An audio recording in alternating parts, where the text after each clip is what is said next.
Gracie Slick is special. As the lead singer of the Jefferson Airplane, now called Starship, she's unquestionably one of the queens of rock music. I guess because for a time they were both in San Francisco and were both women singing lead with top rock and roll bands. The comparison between her and Janis were very much in vogue before Janis died.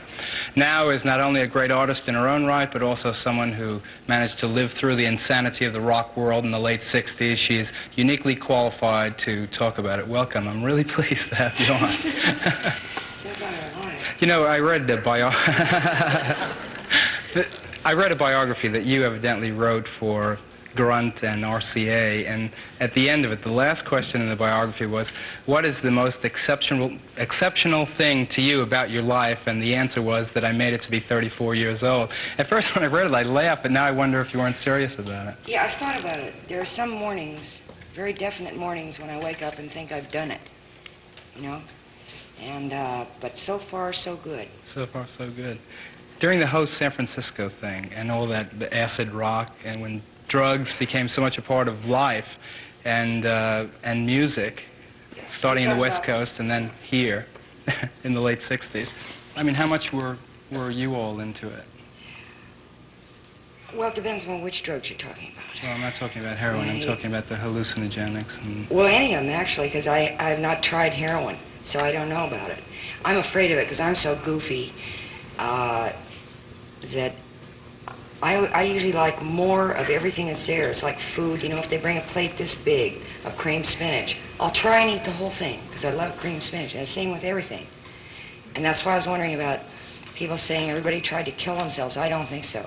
You asked me that before.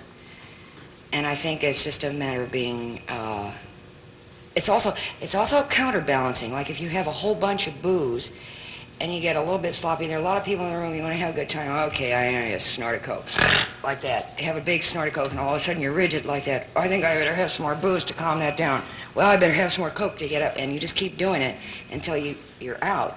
But I don't think a lot of these people want to do themselves in. It's just a matter of you forget how many of whatever it is you just had. You know, it's like, this, hey, Grace, this is the 45th snort.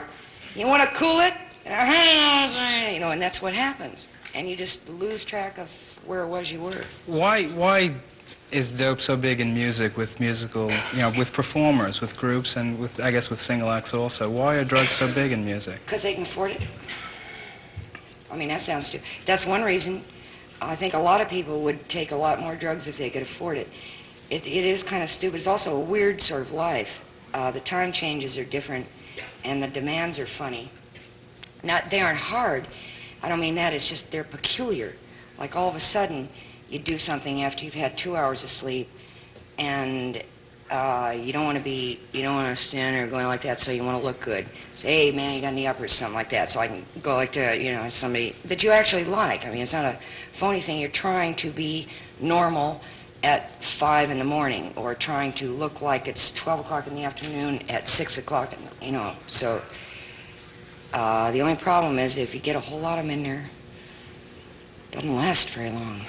Do you think that you've changed, I mean, moderated since the late 60s, since, you know, the first San Francisco acid trip business? Yeah, but I've never taken acid on stage unless I was dosed, because one time it happened, somebody dosed us, I took, I don't know whether it's Coke or something like that, but I don't like it, because all I heard was one instrument. I could hear the bass, and that was it. And I couldn't hear anybody else, you know, and I kept thinking, I've got to hear something else because I don't know where I am. And I was playing a piano, and we were in a place that looked like a flying saucer kind of thing anyway. And of course, if you take a lot of acid, it looks like the whole world, and it was weird, and I couldn't hear anything but the bass, so I don't really like it. I prefer to be a little straighter. I'll get drunk later.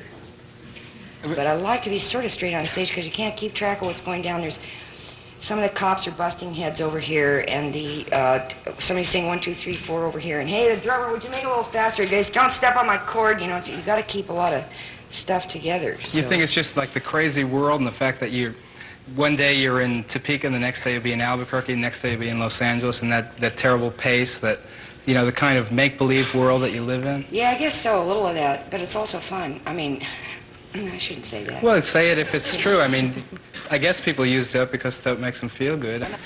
How many people are really heavily into drugs? I mean, could you...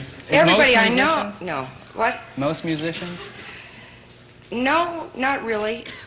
Almost everybody I know, including, you know, my mother and father, likes one thing or the other. Like, if you take 14 steaks a day, you're probably going to die. So it's the same thing with anything. A little bit of almost anything probably will not hurt you. It's the whole lot of 1 or 2. You know, like 90 snorts and 4 bottles of wine, and you're going to hurt. You know, I asked you as kind of a Somewhere joke before, but they died and you didn't die. How come? It's just, I'm lucky. I didn't take that, or Paul or somebody said, hey, look, dummy, you know, like that. But I think that's the only reason. Just really. just an accident. Luck, right. Well, I'm glad it didn't happen. Also, I've never had any heroin. I'm really afraid of it because I'm so dumb. Did you know Hendrix? Yeah, I know you played with him at Monterey. Talked to him a couple times, but didn't know him well. How much of the record companies, how much do they have to do with dope and music? Drogola was a big scandal about 6 months ago. It's kind of disappeared from the front pages now, but how much are they into that? Supplying dope to the musicians? I don't know. I think it depends on the record company. Now, if I could get some good dope out of RCA. You're very straight. We have not seen... RCA is going to love this. I'm not. RCA is going to love it, but I have not seen any really good hard drugs coming out of RCA. they don't... so it depends on who you're working with or how big the company is or how small it is and stuff. You know, I mean, RCA, they own 1/10 of the country or something, so, you know, they can't really fool around. One thing I'm really curious about in doing this interview is you're not apologetic at all about your involvement with drugs, are you? I might be, but not yet. What are you doing now, just to kind of change the subject? Jefferson Airplane is kind of in limbo, and Jefferson Starship is taking over. It's a new band, isn't it? How's it doing? What are you doing? Well, we just went on a tour, and it felt really good. Sometimes it does, sometimes it doesn't. You know, either things get messed up one way or the other. This one just went really smooth, considering it's a new band for all practical purposes, new songs, new people. If you had to live over the last 9 years from 65 on, what would you do different? I have blonde hair and big...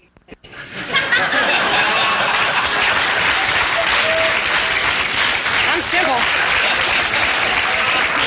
Well, you were a model once, weren't you? Yeah.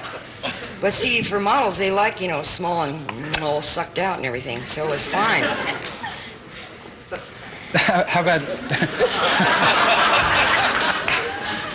how about dope and stuff like that? You think you'd be involved the way you were? If I did it again? Yeah. But do I have the blonde hair and the big boobs? Let's say I do. All right, let's say you do. Okay, no drugs at all, man. I got everything all straightened out, honey. You got everything you need. No, I'm not. No, that's not true. That's not true. I like certain things for this chemical structure. If I had a different chemical structure, it'd be different. That's all. Well, it's chemistry and like who you talk to and who you know and who can talk you into stuff and who can talk you out of it. And so it depends on the people you've met. I live with a guy now who doesn't drink at all, anything. Paul. So I would probably be drunker if I was not around him because I don't like to look at his face. Because, you know, I get a big bottle of hooch, you know, and I'll be starting to get on. He goes, he's got this big chin and everything, you know, and he goes, looks at me like that, and I think, oh, wrong, next. You know, so I only have half a bottle. Janet's never had anybody like that. She may have, but she may have been stronger than they were or something. I don't know. Yeah. You know? Well, I hope when he's good. He you know, lifts. Yeah, he lifts. Because I'm really extreme. I don't know. Middle ground is really hard for me to tell where it is. I like either nothing or everything that's in the room, and he's real good at it because he's stronger than I am. Thank you for coming. I'm really glad you were here. Thank you. I'm glad I could come.